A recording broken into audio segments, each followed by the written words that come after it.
Welcome to All or Nothing in Real Estate, an exclusive real estate platform created to take your real estate career to the next level. My name is Matt Smith and I run the number 15 real estate team in the nation. For years, I've had mentors and colleagues pour into me, and now it's my turn to give back. This is not your typical real estate podcast. I work in the trenches every single day and I'm offering you real advice, no bullshit, no fluff, no theories. These are proven processes that will take you to the next level no matter where you are in your business. My team was also featured as an Inc. 5000 fastest growing company in the nation, and I'm also a real estate coach through Cheplack Select Coaching as just another way for me to give back. So I have just one question. Are you ready to give it your all or nothing? Welcome back to All or Nothing in Real Estate. This is episode 10. We've got a great episode for you guys today. We have got an agent that in her very, very first year sold over 100 homes. Yes, you heard that right. First year in real estate, over 100 homes sold. Sheila Wilkinson. Sheila, say hi to everybody. Hi, everybody. Matt, thank you for having me. I'm super excited to be here. We are blessed to have you on our team and blessed to have you on this podcast. So thank you so much. I know part of the reason Sheila wanted to be here is she wanted to share some of the things that she learned in her journey so she could help others. And that's what we're doing here is sharing stuff so that we can help other people level up in their lives. So Sheila, thank you so much for taking time out of your busy schedule to be here. Thank you. All right, so let's break it down to what made Sheila want to get in real estate? So I spent 23 years in the restaurant industry, helping people, interacting with people. And then when I retired from that, I was bored and I thought, I love helping people. I want to be, just around people. Sure. And so I thought, what better way I can be in real estate? I can help people, and I haven't regretted 1 minute of it. Yeah. Yeah. So part of the bad news of this story is that Sheila used to make the best fajitas in town, and now no longer get those, except for on rare occasions she cooks for the team. Right. But yeah, so I actually, you and I met when you were running the restaurant. Yeah. We met there through mutual friend, through lunches and different things. Mm-hmm. And every time we came in, you were always friendly and nice. And we actually, I believe we sold a house for you. Sold two houses for you before you got into real estate. Yes. So tell us a little bit about that. How was your experience there? Yeah, it was just so simple and so easy. I think we had one showing, sold my house. I wasn't even packed. I was like, Matt, you sold my house already. And he was like, that's what you wanted, right? And I was like, I don't know. Absolutely. I'm not sure if that's what I wanted. But, what it did for me was just got us off our butts, and we got our farm going and got our house built. Yep. And it really just pushed the needle for us, I think. Yeah. Awesome. Awesome. Getting it sold that fast. Yeah, and the first house we sold for you was a flip house you guys did, right? That was actually the second house was the flip house. Okay. Uh-huh. Yeah. Yep. Very cool.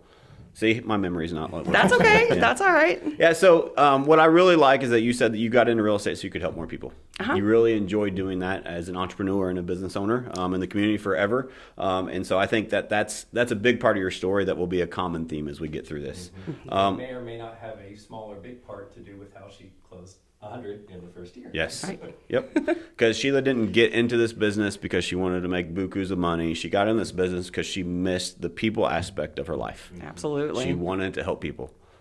And you can help people by feeding them or by helping them find a shelter, right? Absolutely. Roof over their head. Yeah.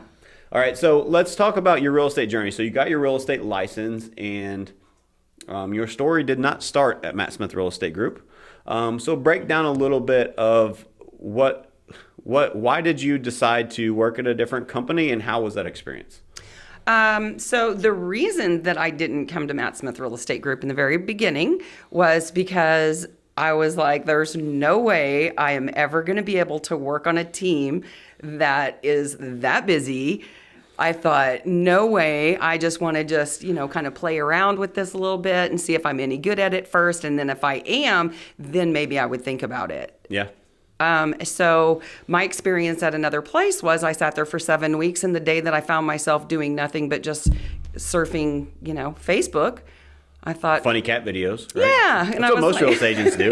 Exactly. So I was like, you know what? I'm going to call Matt Smith and just see what's up. And best phone call I ever made in my life. So I'm glad you think you say that now, but I remember it a bit differently.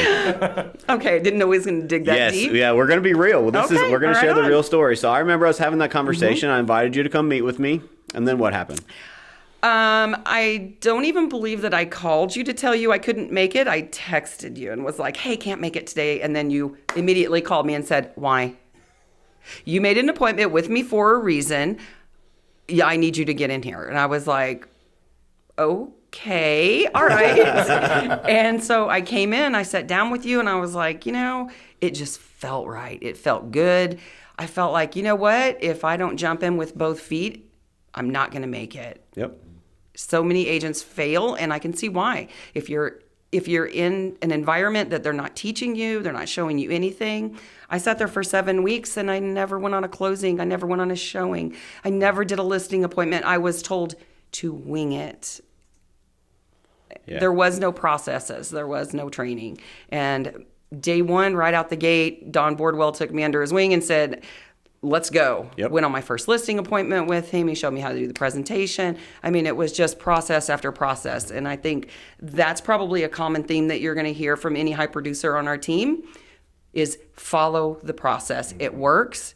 And if you're not following it, you're probably not going to be successful. Mm-hmm. Wow. I don't know. That's gold. I don't know if you caught that. She said she had to go all in with both feet. I actually wrote that down here. Yeah, I was like, wait, hold on. Colin, quit stealing my thunder, man. No, 100%. I actually wrote that down so I wouldn't forget because I didn't want to interrupt her. She was on a roll, and there was so much gold in what you said. But how crazy is it that you said at that meeting, you decided, you know what, if I'm going to do this, I'm going to go all in. I'm going to jump in with both feet. That's what you just said. Yes. How crazy is it that now you're on a podcast called All or Nothing in Real Estate? It's because you went all in. Yep. And you sold over 100 homes in your very first year. Couldn't have done it anywhere else. Well, we couldn't have done what we did without you. So give yourself some credit. You did the work. So it's important. There's a couple parts there. I wanted to share the part where Sheila was still, I don't know if intimidated is the word, or she was nervous about meeting with me to join the team. Absolutely. And we had a high performing team. Mm-hmm. But it's crazy to think back where your mind was, well, I just want to I want to try real estate. Let me just see how it goes first.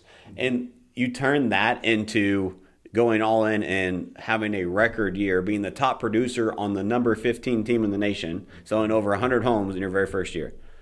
That shows your work ethic, your commitment, and how quickly you learned and processed everything. Mm-hmm. So kudos to you for doing all that. So thank you. In this episode, we're going to break down. She's got a whole page of notes here of how she accomplished that. So stay tuned to the end because she's going to break that down. That's going to be some really good stuff. So I love your reaction of, oh, I didn't know we were going to go that deep because 100% that was planned. Yeah. I actually told Colin, don't tell Sheila about this because I want to surprise her with it. I have the note on yours and not on hers. So, Colin, is there anything else you want to break down on what she just said? There's so much gold there. I mean, just your mindset behind it of, all right, if I'm going to do this, I'm going to give it the best shot possible. And your environment, just making the shift completely changed what the outcome was. I think it's also really interesting that you're like, well, let me just give this a shot. But then once you actually got a solid taste of what it was, that's when everything changed. I'm curious, what was that first, you talked about the first week in the company kind of making that transition or something. What was the first couple of months? What made the difference to you? I think it was just the people that you were able to help and then see how you changed their life. And then it was just kind of like a flow. Like you just, let me help someone else. Let me help somebody else. Let me help somebody else. And it just continued. And then I looked up one day and I had 30 pending. And I know that Matt kind of called me to the side and said, hey, you doing okay? And I was like, yeah, should I not be? I'm good. Yeah, my biggest coaching moments with Sheila was, I want to make sure you don't burn out. Like that was the most conversations we had because she was just so busy and so focused and driven to help people. I'm like, I think burnout's coming. Like, how can I help? How can I take stuff off your plate? She's like, no, I'm good. I got it. I'm like, all right. And so she just kept going and kept driving. I think 32 pendings was the most you had at one time last year. Is that right? I think so. And then I just remember, just leaning on everybody was the way to get through that. like Melanie, my transaction coordinator, and, my listing coordinators. I mean, just everybody just helping me so much throughout that whole process was amazing, because I don't think that I ever really felt like overwhelmed, but you would think that you would with that many pending at one time. So we got to talk about that, because I went around asking the other agents. I was like, what questions might you have for Sheila? And the major thing is most of them struggle with overwhelm. There's just so many different things to juggle. But you're saying you had 32 pending at one point. You're like, no, I got this. I'm a good, what? How? I think is the big question. So I think it's leveraging your time, knowing what you can control. If you can't control it, don't freak out about it, because I was that way during my inspection periods. I was like, oh, this is crazy. I hate to call this person because I'm going to have to tell them that, the buyers are asking for this to get done. Well, you know what? You can't control it. That's what they asked for. Best thing to do is just get in, get it done, and move on. 100%. Just find a solution. That's all you got to do. So most people struggle with this because they don't accept that there are things in this business, or things in life, but particularly in this business, that are out of our control. So what I have a saying, it's control the controllables. If it's out of your control, why are you going to let it weigh you down? Why are you going to let it stress you out? Why are you going to let it put it in overwhelm? There is nothing that you can do about it. No. Just, it happens. So just be prepared for it and handle it appropriately. And I think you taken that advice to a whole nother level, and taking that, because you've been able to take those fires and calm them down, and you really focus on what can I control about the situation. And that's the stuff. That's what you focus on. There's another part too. Inspection notices are a big part of our training here, because buying and selling real estate, there are so many emotions involved, right? Absolutely. So to the buyer, to the seller, like, they are buying a home. Like, we don't take that lightly. It's a privilege. We're able to help them buy the biggest investment of their life for them and their family. Same thing on the seller side. It's a privilege that they choose us to help them sell that home that they've lived in for years, right? Like, we understand. And so, number one, being understanding with the clients, but also realizing that it's okay that they're emotional, and it's our job to remove those emotions and help them to make the right decision for them and their family. Too many agents get tied up in the emotions and wrap their arms around their clients, and then they feed into the emotions and in some ways escalate the situation. Your job is not to undermine or to not say their emotions matter, but would you go to your doctor and you've got a broken leg and you walk into the doctor walks in and freaks out? Would that help you? Would that help your situation? Exactly. Right? Like, that's an analogy. Like, I broke my leg, doctor, and he walks and says, oh my gosh, I've never seen one this bad. Yeah, like, this is terrible. Oh my God. No, he's calm, he's collected, and he's your professional advisor. He's gonna, you know what? No problem. We see this all the time. We'll get in surgery. We'll get this fixed. We'll have a cast for two weeks, whatever it is, and we'll get this fixed for you. That's our job as a real estate professional, is to remove the emotions and help them make a good decision for them and their family. And I think that's part of what helped Sheila do what she did so good at that part, because Sheila takes advice and she listens, and she's a sponge and soaks it in, and then she takes action on it, because you weren't always that way. When you first started, there were a lot of times where your hair was on fire because, oh my gosh, this seller's upset. This inspection notice is ridiculous, and whatever it may be. Yep. But you learned very quickly to how to handle your emotions and make sure that you're doing what's best for the client. Absolutely. I think you just have to be that calming person when they're freaking out. Because it is very emotional, especially for a seller. I think when they're selling their home and you have an inspector come in and you've got 80-page report. And the inspector's job is to tear the home apart, right? They are the dentist. They get paid to find problems. They're going to find them. Absolutely. Even, a new construction, I mean, there's going to be an issue somewhere, and that's our job, is to fix it and make it okay. Yep, 100%. And I think that our team does a great job at that. And then, of course, we have lots of, vendors that are able to help to get us bids on things, and we're able to. I think that's a huge part. If we take that stress, if we're able to take, so many sellers just don't know what they don't know, right? And so that's why education is one of our core values. Is it's our job to educate them on that process, but then also if we can be a resource. Right? Like, we do not get any benefit other than taking care of the clients for giving them vendors and saying, hey, you know what? Let us send this guy out to get a bid. Maybe we can get 2 more bids for you. Let us take this responsibility for you, just to help them, because that right there takes weight off of that client's shoulders and helps them remove the emotions. And now it's not somebody picking their house apart. It's a number, right? Absolutely. Because at the end of the day, that's what really matters to them. It's not how they got there, but where are they getting? Like, what is the end goal here? And I think setting your clients up for success is very crucial because they know what's coming. They know what to expect. They know we're going to get that inspection notice. They know what it's going to look like. They understand it's going to be a long list of things, but that's not everything you have to fix. It's just going to be what's on your notice. And I think them just knowing that, hey, we have people that can help if there's something that needs to be, repaired or replaced. We've got you. We've got someone that can help you. Yep. Let us be your resource. Absolutely. Because I know so many sellers are like, oh, well, I don't know any contractors. Like, how do I fix this? We got you. Yep, 100%. So let me back up a little bit. So there's something that I want to talk about, persistence. So there's something in your story that you said, as soon as you text me and said, hey, I can't make it to our interview, I picked up the phone and called you. Absolutely. So there's so many lessons here, whether you're an agent and you work with buyers, sellers, or you're a team leader trying to recruit agents. Persistence, urgency matters. Yep. If I would have waited 2 hours to call you back, you would not have showed up. No, I wouldn't have. You had your phone in your hand because I was waiting on you, and I picked up the phone and called you immediately because I was persistent, because I wanted you to be on this team. I knew the skills that you had. I knew the person that you were, and I wanted you. I wanted you to work here. And so if I want to help a buyer, if I want to help a seller, make sure you have that pleasant persistence.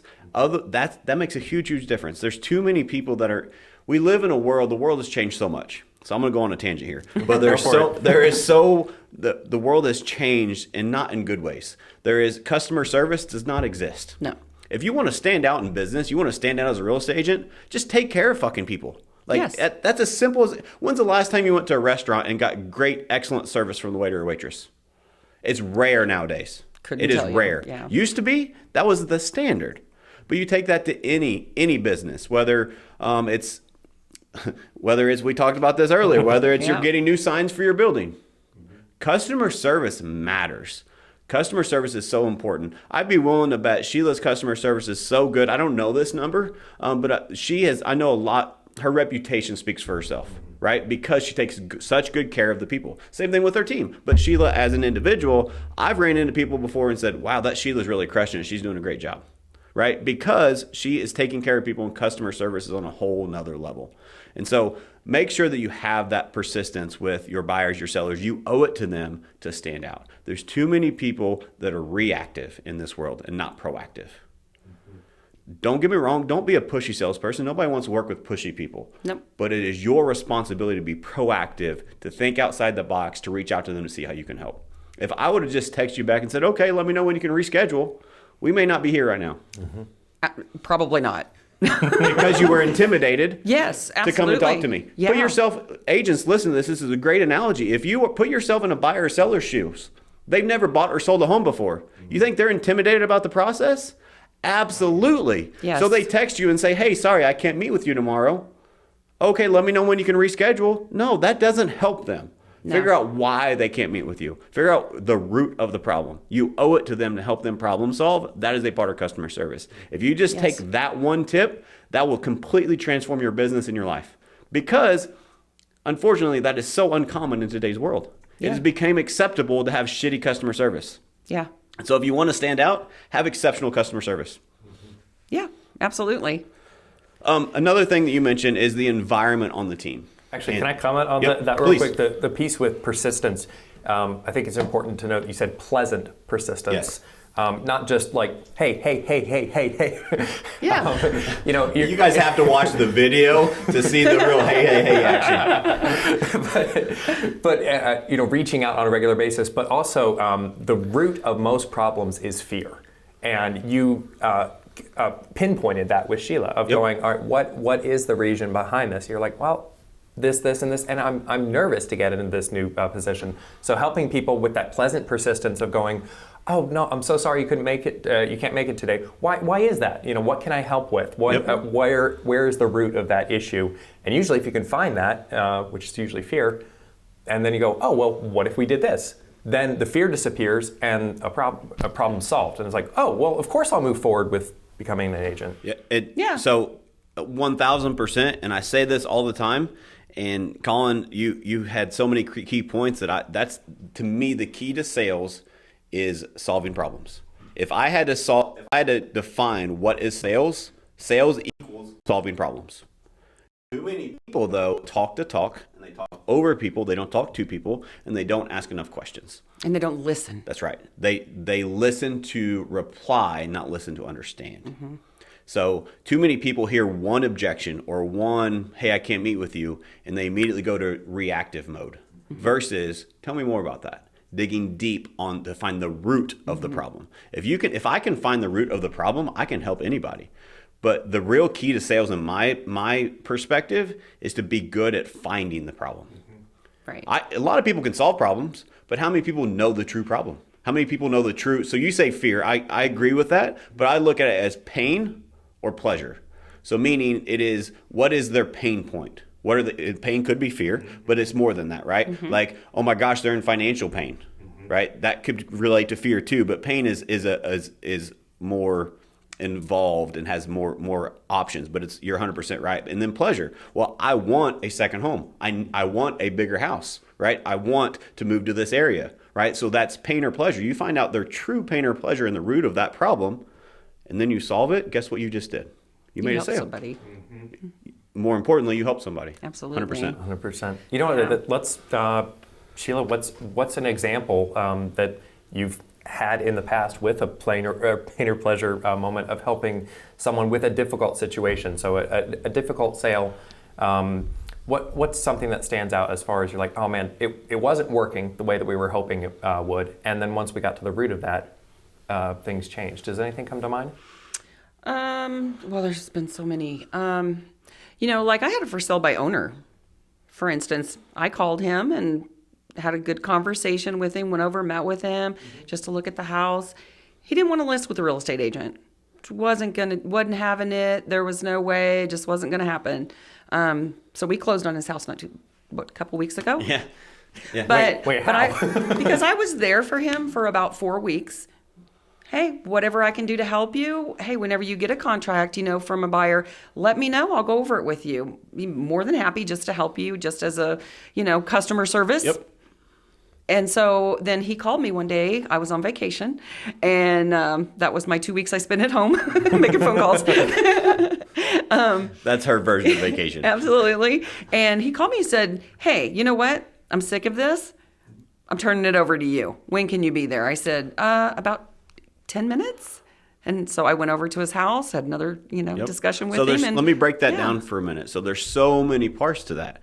Number one, how many real estate agents would have met with that? Probably, if he's listening, I don't mean this any disrespect, but probably a cranky seller, right? Yeah. Would be a good definition. Yeah. But instead of Sheila getting offended by that or falling into those emotions, she understands the reason that he was probably cranky and didn't want to work with a real estate agent. Number one, he didn't understand the value that we could provide. Or number two, he's worked with others in the past that didn't provide him the service that he thought he should get. That's what it was. And so it always is. I've been on so many of these FSBO calls, so many of them, that's 100%. That's why our process is what it is. And Sheila did the exact 100% correct thing is, even if we don't get any benefit, I just want to help you, right? Yeah. And so you provided that value and you stayed in touch and you pleasantly persisted. Like, if I'm here for you, what can I do to help? And what happened? He found enough pain that he's like, all right, I'm ready. I can't do this without you, and you're my only option because you've provided me more value than anybody else. Yeah. But Sheila didn't do it to get the sale. Sheila did it because she truly wanted to help this guy. If he would have said, hey, I have a buyer, Sheila would have wrote the contract for free. Yeah. And she meant it, and he knew it. And because of that, we were able to actually get his business and help him through that process. Yes, absolutely. That's a really good example. I Yes. love that. Yeah. That's a good story. All right, so let's talk about proximity. Proximity is power. If you guys want, if this rings to you guys and you're listening to this right now, go back to episode, what is it? Episode 7. Episode 7, we talk about this in depth. We go over an hour and going in depth on proximity is power. But the reason I bring it up is because Sheila mentioned when her environment changed, her life and her business changed. So I say this all the time. This is the meme that I saw that absolutely changed my life 10-ish years ago, is you are the average of the 5 people you spend the most time with. And so when you came into this environment and you saw us willing to help you, pour into you, in return, it wanted you to help you give back to others, right? You saw that we had an environment of education. We want to be learning. We saw we had an environment of we truly want to help people. We're not in this to make the sales. We're in this to help people, right? And you truly took that, and that environment, I think, had a huge impact on your success. You want to talk about that a little bit? Absolutely. So our culture, we talk about it all the time, and it's true. It's life changing to be in an environment like this where everybody's so willing to help each other. Any questions, especially in the real estate business. Real estate is known for being cutthroat, right? Absolutely, and that doesn't go on here. It absolutely doesn't. And something that, I sat back in our Tuesday team meeting the other day, and I was just looking around at how many faces we have in there now, and I'm like, these people don't even understand how this opportunity that they have in front of them right now is going to change their life if they do the right things. Mm-hmm. They are just gave me goosebumps. Yeah, absolutely. Me too, for real.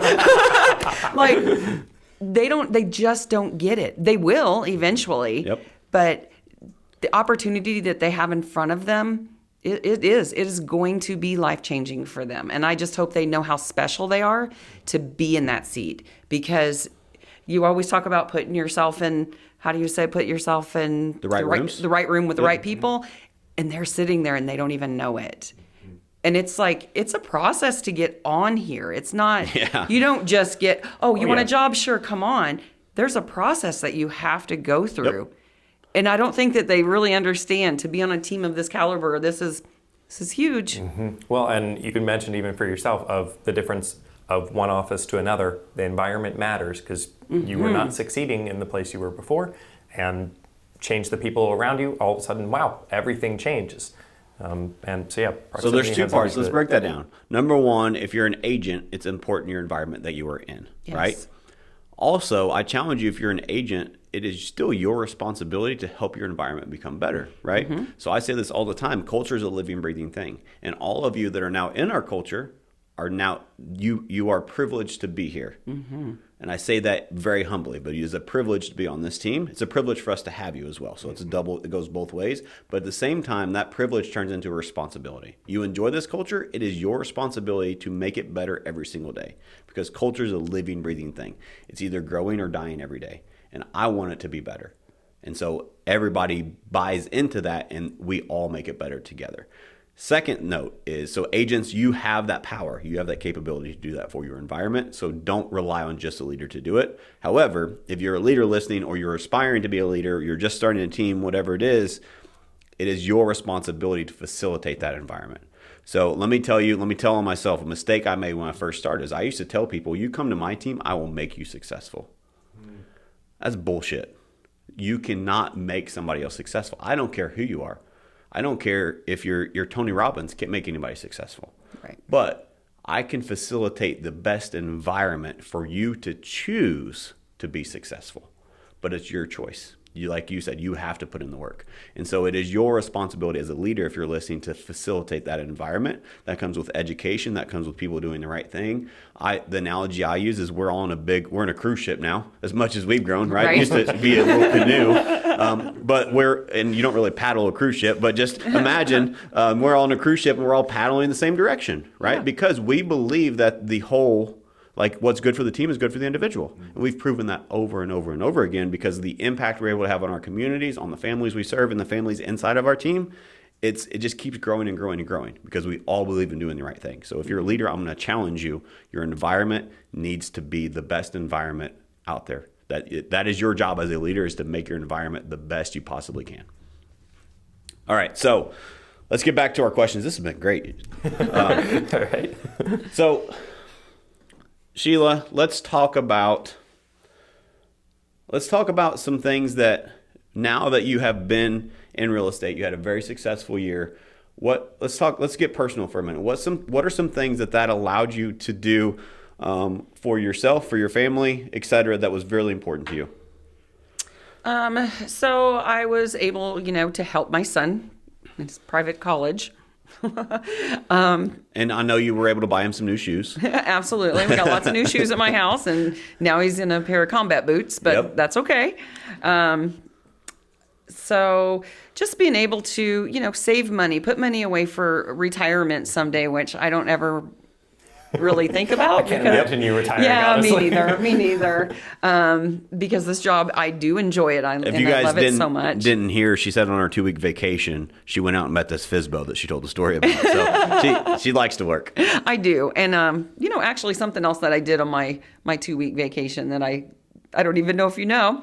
So I missed my TCs so much that I came and visited like twice. They were like, "Aren't you on vacation?" I'm like, Love it. "Yeah, but I missed you guys." Yep. That says a lot. That's not just like kind of tiny relationships or something like that. That means the people around you made a big difference. Absolutely. True friends, Yep. for sure. 1,000%. Yeah. So I know that you don't do this for the finances, but I know that, and you weren't bad off financially before you came to the team. So I'm not meaning this in that way at all. But I know that those extra funds helped you do some things that were very important for you personally. And so the only reason I'm mentioning that is I'm on talking to the leaders now. As leaders of an organization, it's so important to figure out what that is. What is that one thing for Sheila that's important to her? Right. And for Sheila, she's got more than one thing, thank goodness, because you have to have the motivation this woman has. But you have to figure out what that is so that you can help them accomplish it. If you are doing this just so they can sell one more house or they can do this one thing, that motivation runs out. What you need to find what ties deep with your people and help them accomplish that, because that's what's important to them. 100%. I know a lot of people wanted to know some of the tools that kind of helped you get the 100 closings in particular, and just juggling it in general. And 3 that you mentioned so far is, the first one would be the pleasant persistence of just, hey, I'm here. If you need anything, hey, let me help you with this. Another one that you mentioned was the educating your clients with what they should expect. So, when a problem in their eyes comes up, they get this 80-page document of an inspection. They're like, my house is worth pennies. And you're like, no, listen, this is what it is. So educating them, and then of course the environment that you surround yourself with on a regular basis, on how that impacts you. What's another tool that comes to mind that, as you've been continuing your education over the past year, what's helped you get where you are, and help also keep with juggling this, make it not something that you're stress juggling. You actually seem to be loving it, like in the midst of, there's some days, but yeah, what's another tool that comes to mind? I do enjoy it, and it does help having, a good work ethic, which is, almost a lot of people don't have sometimes, but That's lost somewhere with customer service. It is. Those two got lost in the same spot. So several tools that Matt's given me. One, power list. Call it whatever you want. Yep. I like to call mine my $1 million checklist, but it's okay. For someone who's never heard of the power list, what's the power list? So what I do is I have it's somewhere in here. So I write down 5 things that I want to accomplish that day. Win the day. If you can win the day over time, like Matt always says, your bigger goals, you're gonna meet those goals whenever you just win each and every day. So if I get through those 5 things in my day, I feel better about myself. I'm like, yeah, okay, I got that done. And then maybe knock out something that you thought about you'd do tomorrow. If you got time now, just go ahead, knock it out. Like, it's not gonna get easier. You might as well just go ahead and take care of something. Maybe it's an inspection notice. Maybe it's those prospecting phone calls that you need to make. Don't put it off. Do not put it off. Just go ahead, because Eat your frogs in the morning. Exactly. Exactly. Something that I had written down. Where is it at? Stop being scared of what could go wrong and think about what could go right. Because that's something I think that I've probably heard Matt say 100 times probably, because it's all about your mindset. So many people always to that think worst case scenario. Well, Yeah. what if? Yeah. And so I love the what if game, because they give me some what if, and it's almost 99% of the time a what if that comes to me is negative. It's just how we're wired as humans. Yeah. And so I've consciously triggered that in myself. When I get a what if, I tell myself too. But so I do this trick on myself too. You give me a what if that's negative, I go so far positive. You want to play what if? Okay, what if this? What if this have you unicorn at your house tomorrow? Like, Exactly. we can what if all day. But why are we what-ifing the worst case scenario? Let's what if the best case scenario. Yeah. What if it goes like you want it to go? What if it goes better than you ever imagined? Exactly. What if it goes better than you thought was possible? Yeah, because most people do. What if, this goes wrong, or they're just, negative Nancy. Your mindset on when this comes. Okay. Yeah. What if things worked well? What's I guess on the mental health side of things, because juggling all that in general, I think you mentioned once on your morning routine in general that you had that just kind of set you up for the day for success. What's that look like for someone who's wanting to up their game? What's it look like? Yeah, your morning routine. So, having your day planned before it starts is huge. Having your day planned before it starts. So my power list I wrote last night. Ooh. Because I know what I need to accomplish today. And those things have to get taken care of today. So having that, I think, is powerful, because if you're getting up in the morning, you're getting ready for work, you're getting to work, you're like, okay, wouldn't it be great if you didn't have to get to work and then go, okay, now what am I going to do? What needs to be done first? So you spend an hour trying to think about what you're going to do today. Yep. Whereas you could start an hour earlier if you already had that list done and ready to go. Well, and the day before, you're probably going to be in a better mindset of what's most important. Yeah, so usually in the evening when I'm just sitting there kind of, chillaxing, as we say, I'm like, oh, what do I need to take care of tomorrow? And then something will pop in my mind and I'll just jot it down. Oh, yeah, I need to take care of that. Oh, so-and-so called yesterday and wanted me to find out that answer for him, whatever. Whatever it is, it can be something simple, but honestly, I just like to have it done the day before, so I know what to expect. Okay, so if people want to jump in and do that, what's the software or the tool that you recommend or you like most? Pen. Do you use just a pen and paper? Just a pen and paper. Really? Just write it down. You can put a note on your phone. You can, don't go off memory in your head, right, obviously, because you want to be able to see it. And I think that if it's written down, it's more real. Like, it's there. 100%. You can see it's visual. Yeah, there's so many studies about you. Like, when you write it down, you're like twice as much as likely to actually accomplish it or something crazy. It may even be more than that. But there's so much gold. I wrote down 3 different quotes that are just so crucial to what you said, and you articulated it beautifully. But so there's too many people that overestimate what they can accomplish in a day. They think, well, I can do it tomorrow. That's why you procrastinate. Well, I can do that tomorrow. Well, if you can do it tomorrow, why can't you do it today? Yeah, absolutely. And then they overestimate what they can accomplish in a day, and they underestimate what they can accomplish in a year. So the real beauty of the power list is you take the 5 most critical tasks that you need to accomplish today, put them on paper. Too many people have a to-do list that's a mile long. I'm one of them. I look at it once I'm done with my power list, or I use it to plan my power list. What is most important? Because nobody is productive in overwhelm. So if you think, oh my gosh, I have 18,000 things to do today, there is no way you can win that. So let's break that down into 5 critical tasks, because here's what I know is that if you do 5 critical tasks on a daily basis for a period of time, your life will look dramatically different if you look back 6 months later. Yeah. Dramatically. Because you won the day 6 months in a row, imagine what your life would look like. If everything that was the 5 most important things for you that day, if you got those accomplished for 6 months in a row every single day, how much different would your life look?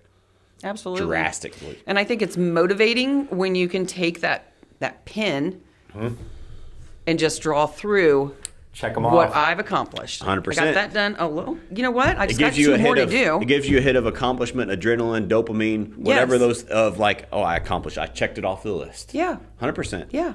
And then at the end, see if you do this too, see how well you listened. At the end of the day, whenever I win the day or I lose the day, I put a big W or L at the top of the page and circle it. I'm a winner. I look back, so I keep mine on my digital notepad, on my Remarkable, and I can swipe back and see how many days I've won or lost because I put a big W or L at the top of the page. Oh. I don't like writing L's. Okay. So I get way more W's than L's. Okay. Guys, if you're listening to this, if you want us to break down the power list, I'm happy to do a whole nother episode, but I want to give you guys what you want. The power list has absolutely changed my life. It seems like it's a big tool for Sheila to help her accomplish 100 closings.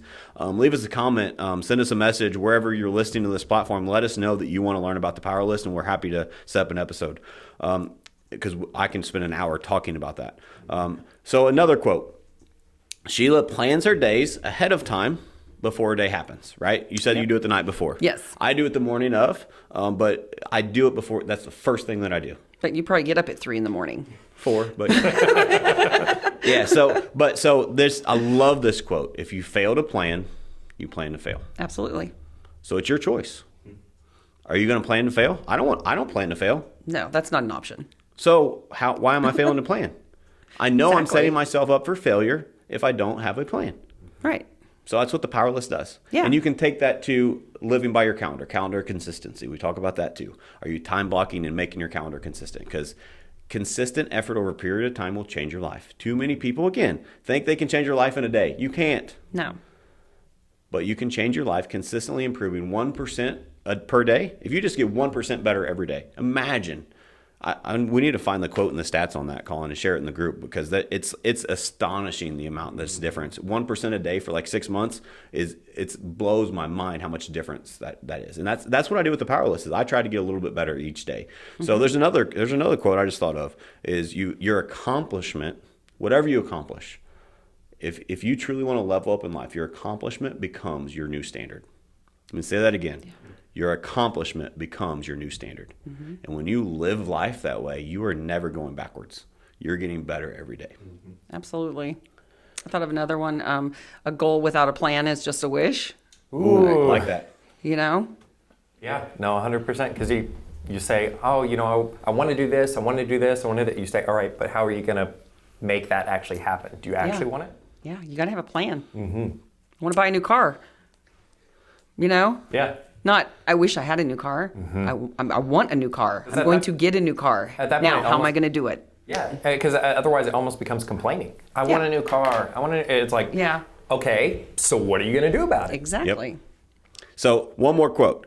So it's not really a quote, but it's a great thought. So you guys have heard of a budget when it comes to finances, right? Mm-hmm. So most people have a negative connotation with budget.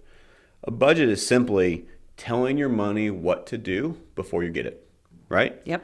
So I think budget, in my opinion, time is more valuable than money. You can always make more money. Hell, look at the government printing more of it every single day, there you right? So money is not the end all be all. Time is way more valuable, especially to me in this point in my life, than money. And so why do we talk about budget with money, but we never budget our time? Why don't we budget our time and tell our time what we want to do before the time gets here? So There's true. too many people that live life in reverse, and they work on accident and not on purpose. Right. I'm intentional with my time. My time is my most valuable asset. Why am I letting other people steal it? I tell my time what I want it to do before I do it. Yeah. It's a budget for time. Mm-hmm. Sure. I'll throw something else on that, like if time equals money type of a deal. If you're saying you have to budget your time, say how much is that time worth? Yes. And find out what you're worth per hour. If you say I'm worth $50 an hour, but I'm still going to mow my lawn myself, when you can pay someone else to mow your lawn for $30 or something like that, you're not leveraging your time correctly. So if you can multiply yourself, find out what that number is, and start going out and going, I could probably pay someone else to make my food for me, clean my house, do those kind of, bless other people around you with jobs and services and such like that, and get more out of your time. Absolutely. 100%. Yeah. And also being on this team. You have to leverage your time. Let the team work for you. 100%. Because I think I had this issue early on because I didn't really understand, okay, who does what? Am I missing something? And so I spent a lot of time looking over things that I don't have to. Melanie's got that. She's always got my back. Even if it's something I'm supposed to take care of, Melanie's still got my back because she's going to remind me, hey, girl, this, or that. And, Lynn, she's like, if I've sent her a listing over and they haven't signed their paperwork yet, she's gonna, I don't need to look over what she's doing. She's gonna get back to me and say, hey girl, they need to sign their paperwork. You want to reach out? Absolutely.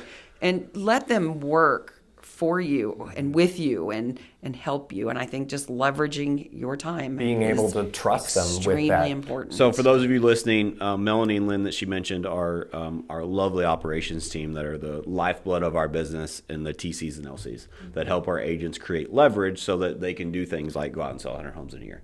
Absolutely. And we appreciate them so much because they really, they're something else. I mean, what they do behind the scenes, like most people don't even know what all they do, and it's incredible. If you don't allow them to do what they do, they will not add to your life because you'll be doing their jobs in addition to them doing their job. Yep. It's like, hey, you already did that, You'll but get in the way let me check it again. unintentionally. Yes. And this is how the model was set up is, no offense, Sheila, but Melanie is better at the transaction closing coordination stuff than you are. 100%. And so why are you 100%. trying to elbow in and say, let me in? No, you do your thing, girl. Let me know if you need me. Exactly. Right. And when you ever are able to delegate that creates true leverage, where not only does it work better for Sheila, here's where we create a win-win situation with our team. That works way better for Sheila and all the other agents. Yes? Yes. Absolutely it does. Guess what? Who else it works better for? The clients. Yeah. Because the clients get so much better experience because now there's somebody that's tunnel vision that is great at that part of the transaction that is there to give them the service they deserve.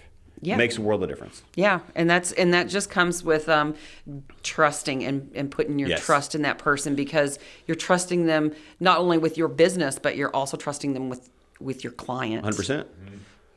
And so when you have that trust, like I do with Lynn and Melanie Yep. and Katie and Ashley and all, it makes for such a better process for, 100%. I think, our clients. Yep. Now, Awesome. that takes a bit to build up, but once it's there, it's Oh, very yeah. hard to break. Yeah. So let's break that down. Let's talk about leverage. Leverage is a huge thing I wanted to hit on because leverage. I'm privileged to be a coach through Chapel Select Coaching, and a lot of my coaching clients ask about leverage a lot. Their agents ask about leverage. It's just a common theme in the industry. So Sheila, what was important to you to have leverage for you to be able to still live life, not go crazy, and sell over 100 homes in your first year? What are some of the things that you used as leverage to help you do that? Because I think that's a big part of it. You said it. You couldn't do 100 homes without some of the leverage you had. So let's break down what were some of those items. So just knowing like your boundaries, like, hey, Sundays are just my day off. Yep. I'm not calling leads on Sundays. Because I just feel like, people are, at church and things. It's just my day. I'm going to go fishing. I'm going to do whatever. I hate to interrupt you, but that's so important. You know how many agents I talk to, they're like, well, I always have to be available. No, you don't. No. You don't. Because guess what? Your family time, that's an appointment. And so I give everybody permission on our team. We don't have to work with people that we don't want to work with. Right? And so we want to work with the right people. And so there are people that take advantage of agents' times, and we don't have to work with those people. Yes, Yeah. we appreciate and respect their time, but we want them to do ours as well. Yes, we want to get you in. We want to give you the best possible service. But if you try to reach me between 7 and 8 o'clock at night, good luck. You know why? I have an appointment with my family. And that's what's most important to me. Absolutely. And same thing with you I didn't know you took Sundays off. I absolutely love that. What that helps you do is that's probably why you didn't burn out. Yeah. That's probably why it didn't happen as much. It probably happened a little bit, but I was way worried it was going to happen way more. But because you protect your time. And I learned that from Lauren. Lauren made one statement and I went, she is so right. And I am so guilty. She said, be present in the moment. Be where your feet are. Be where your feet are. And I was like, ooh, yeah. And I thought about just thinking back even before real estate, when you're like this on your phone and somebody's talking to you, you're not present. You're not listening. You're not paying attention. You're not giving that person what they need in their life, and you're not really giving yourself what you need either, because you're always distracted doing, because I'm a multitasker. I do like to try to multitask when I'm at home. I like to do laundry, cook, and have a client on the phone, But, sometimes you just got to stop for a minute and go, hey, here's where I'm at right now. So Sheila's in big trouble. She doesn't know yet. She said 2 things that are my pet peeves. You don't try anything. You do it or you don't. Exactly. Yeah. And multitasking is bullshit. Is the most ineffective way of operating any part of your life. Oh, it totally is, because my clothes are in the dryer right now. There's probably the dishwasher needs emptied. Right. So yeah. Did I accomplish? No. Yeah. So I had to pick on you a little bit. So let's talk about leverage of so lead generation is a big topic, especially in today's real estate market. Listing leads are so hard to come by. That's the lowest inventory in most parts of the country it's ever been. And I think it's going to get worse before it gets better. That's my opinion. So let's talk about some of the leverage of the team that you have used to make sure that you still have 12, 13 pendings right now? 13. How does that happen as a listing agent only? We didn't mention that in this. She's a listing agent only. She doesn't work with any buyers. Right. And she sold 100 homes last year. And right now in the lowest inventory market ever, she has 13 pendings. And it's not even busy time yet. Right. Also, we live in Missouri. Right. Easy now. I like Missouri. No, in a small town is what I mean. There you go. There isn't a lot to pull from. So what kind of leverage, let's break down the leads and the opportunities that you get to be able to accomplish those. Because a lot of people, we're very, very, very fortunate on this team that we have the reputation that we do. And a lot of our listing business, even in today's market, has come list me business, which is awesome. But we've also rolled out some other initiatives and stuff to make sure that we're ahead of the times and not behind them. To roll out to make sure that we're moving ahead of the market, because there are sellers out there that need our help. Again, they are just not. They're nervous. They're scared. They're fear, or some isn't enough that they reach out to us. So we are trying to be proactive, reach out to them to see if we can help. Absolutely. So a lot of business here lately that I feel like is some people that I worked with when I very first started on this team, and I've been talking to them consistently. Wait a minute, you follow up with people consistently I as do, a real estate agent? actually. No way. And it works? It does work. Wow. Yeah. So I've had a lot of that. I've also had past clients, because we take such good care of them. Now they have referred people to me. And you talk about a good feeling when somebody calls and say, hey, I got your name from so-and-so. You sold their house and I would like your help. And that right there, that means more to me than any dollar sign or any, that you could put in front of me, because you can't buy that right there. That's right. I mean, that right there was, I did right by somebody and they rewarded me. 100%. And that's what it's all about. Love it. Yeah, just helping people. And watching Sharmita get her first contract. Oh my gosh. So for those of you listening, so Sharmita is one of our newer agents. She's on the listing team, and Sheila is her mentor. And you can tell from listening to Sheila that her heart is in. Right now, I'm focused on helping Sharmita. Like, I may get something too, but how can I help her? Yeah, I love it. I like knowing that, hey, I know enough to help somebody, and she's doing awesome. And I think we're looking forward to getting my next one. Yes. Carla. Yeah. And kind of cool about that, because I sold her house. Yeah. How cool is that? I actually sold her house twice last year. Yeah. What? Once for her and once for the person who purchased it. That's awesome. Wow. It is crazy. Sheila, I have one surprise I saved till the end. But Okay. is there anything else on your list that you want to cover as helpful tips for people before we get to the end? I think I covered quite a bit. Okay. It's been great. I just want to make sure you had a chance to get all your stuff out. Yeah. Is there anything else that you have? Just the Amanda Gann Award. Did you want to talk about it? Yeah. So thanks for ruining it. Sorry.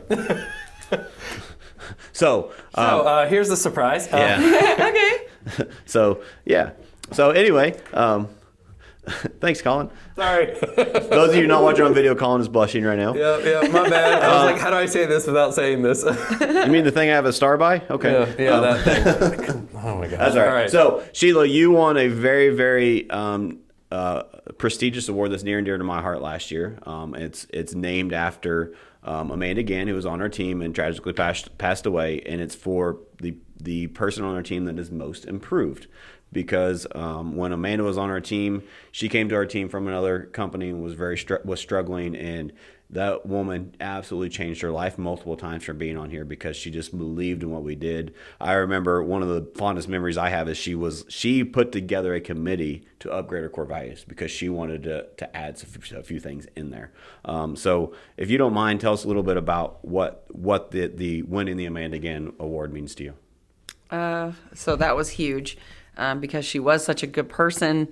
And I've kind of heard some of her backstories, how she kind of struggled. And so that was just, I don't know, to receive that was just huge for me. It was very touching. I mean, because I understand what she meant to this team. So I only knew Amanda Gann for, I don't know, maybe 2 weeks. But I had plans for that following week to actually go to Rolla and sit and work with her. Yeah. So her and I had texted that back and forth. Yep. And then, it was just tragic. So yeah, well, I I know for a fact that she would be proud to have her name on an award for you because you stand for everything that she stands for. So it's most improved with Sheila last year, obviously, with the brand new agent, 100 closings in a year. So I just wanted to end with that to kind of get Sheila's perspective on it and let you guys know that I think that truly the success from Sheila comes from her heart, comes from truly wanting to help people. I'd be willing to bet Sheila doesn't know how much money she made last year because that's not what she's measuring. I'm not. Yeah. Yeah. The families that we helped, I think, are way more important to me. 100%. than And the money. positive impact we have on our community, on our clients, and on our team. Yeah. Awesome. Well, this has been a great episode, Sheila. This absolutely exceeded my expectations. Is there anything else you want to wrap up with before we go? No, I appreciate you having me, and that was... Thanks for sharing all your tips for new agents and new individuals. It was I hadn't heard your story before, so it was neat to hear a lot of those behind the scenes pieces. So thanks for sharing. Oh, Absolutely. Thank you guys for listening. Remember, all or nothing in real estate is a movement. We are trying to give back. We're trying to help the industry. So if you got any value from this episode, please share it with your friends. And we actually are trying to get this message out to more people. So if you don't mind whatever you're listening to on it right now, give us a review. That helps boost it out so more people see it. And we just want to share this movement. We're not charging anything. We're not running ads. We just want to truly help people. So if this helped you in any way, shape, or form, do us a solid and share with a friend. 100%. And join the private Facebook group as well. There's a lot of good content, extra things in there for everyone. Yep. And if you need help navigating that, just reach out to us. We're happy to share the link to that. Thanks again for listening, guys. Thank you so much for listening to another episode of All or Nothing in Real Estate. If you found anything in this valuable, please share this with your friends. All or Nothing in Real Estate is a passion project of mine. This business has done so much for me and my family, and this is my way to give back. I'm also a real estate coach with Cheplack Select Coaching. So if you are interested in having a coaching consultation with me, please check out the link below. All or Nothing in Real Estate is not just a podcast, it is a movement. It is a community of contribution that is single-handedly designed to help change the real estate community in a positive way. So make sure you're following us on all social platforms and subscribe to us on YouTube. Most importantly, make sure you've requested to join All or Nothing in Real Estate's private Facebook group. That is a private group that we keep in exclusive content, and we do it in a private setting to make sure it remains a community of contribution. There's a lot of great in-depth content there for free, so please make sure you join that group as well. And again, thank you guys so much for listening. If you found this of value, please share this with your friends. It is my goal to give back and contribute to make this industry better for all of us. Thanks again.